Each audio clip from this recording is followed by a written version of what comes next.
Hey, Bluebridge here. They call us paranoid. They say that we overreact, but the last 2 weeks have proved that all Chelsea fans have a point. So, let's get into it.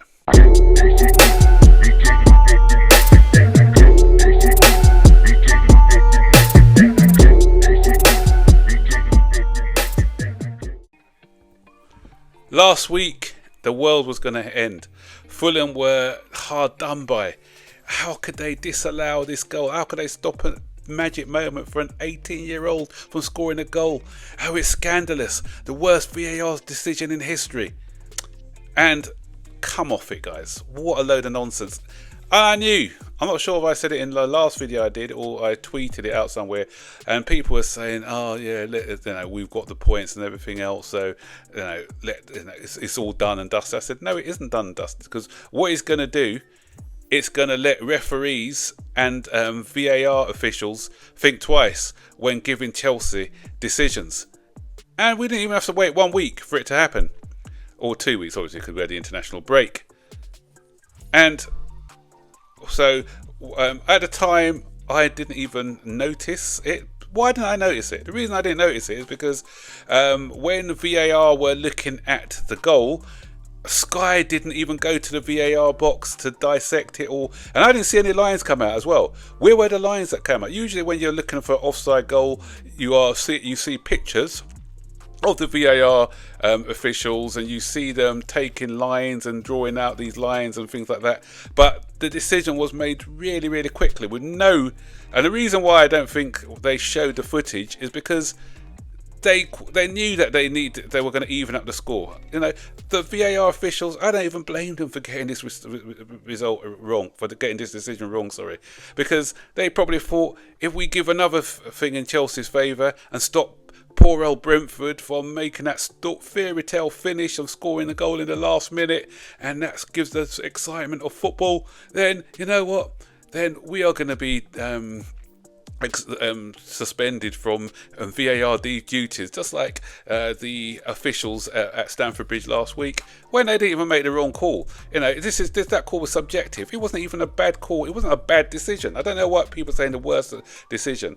I said last week, and the Fulham player was not in control of the ball when he spun. He missed his little trick, and he ended up standing on Shalabar's foot. So there was no clear and obvious error in that situation. But yesterday was a clear and obvious error. But the difference is, there's radio silence. BBC did not even cover that. Sky Sports hadn't even spoke about it. They hadn't dissected it. Nothing about it in the commentary. All there was about, Brentford have made a fantastic comeback in the last minute. What a fantastic draw for Brentford and everything else. But nothing about this decision, which was quite clearly the wrong decision. And so if anyone doesn't know what I'm talking about, the long throw right at the end by Sharda, it was flicked on by Kia, or whatever his name is, and so Carvalho scores. But when you see Otaro is in an offside position, clearly in an offside position when the flick on was made, as you can see in the footage I'm showing here. And then after that, he was interfering because he's put out a leg, and that in turn stopped Reece James from being able to make a challenge, and the ball falls to Carvalho for the goal. That is clear and obvious. VAR could have a look at it.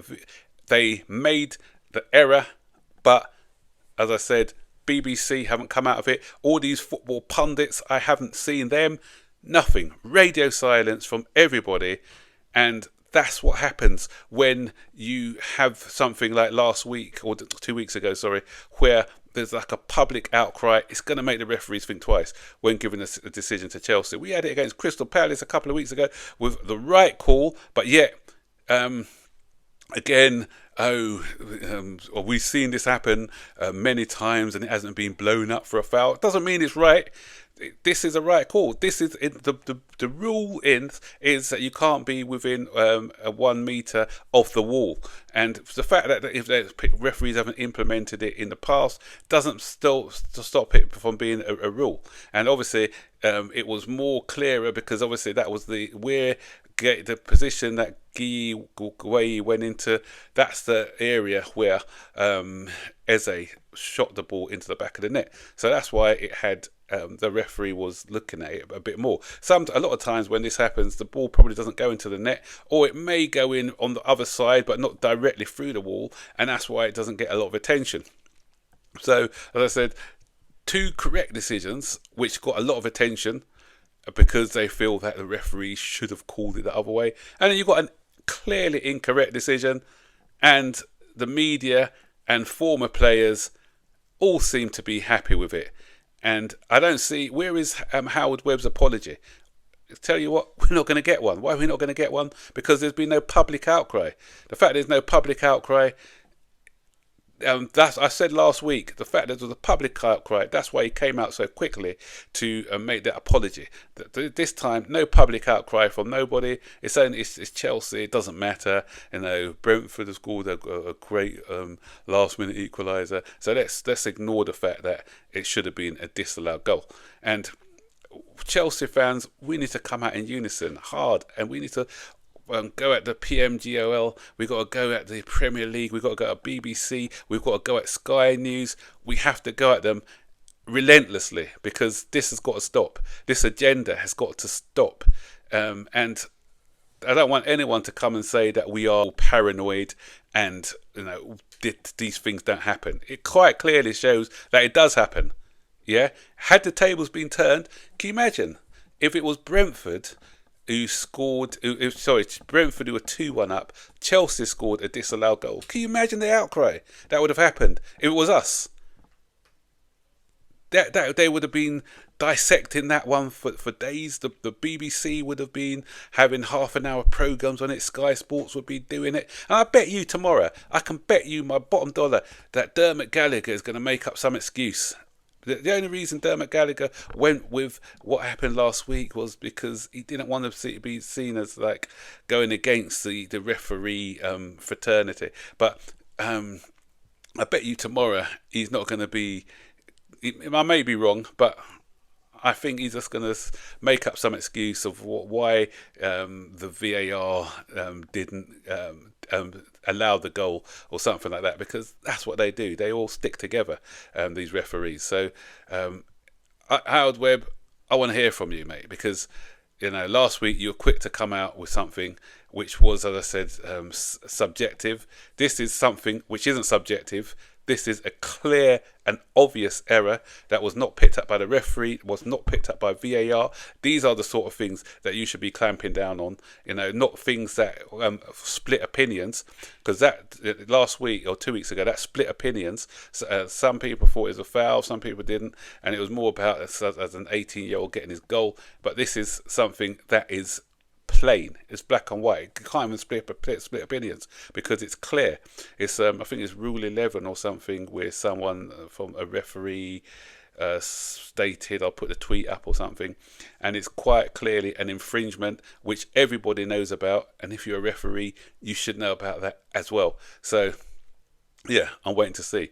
Okay, and I'm not taken away from the fact that Chelsea had 4 players who challenged for the ball and they didn't set up their wall properly, because I think we should have had Tosin in front of KR, or the defender, and 4 of them challenged and not one of them could get the flick on, and the fact that Garnacho didn't track back his runner, so that goal could still have been avoided. But as I said, it wasn't a goal in the first place. So that's why, as I said, us Chelsea fans are like this. What do you think? Are you with me or are you against me? Put your points for and against. And I officiate. I run the line at my boys' team, and the thing is, a lot of people are saying, "Oh, it's from a throw on." Yeah, came from a throw in. I know you can't be offside from a throw on, but there was a flick on, and he was offside from the flick on from the throw. So that's why, that clears that bit up, because I've heard a lot of debate about it's a throw on or whatever, but it was the flick on, which was he was then in an offside position from then on.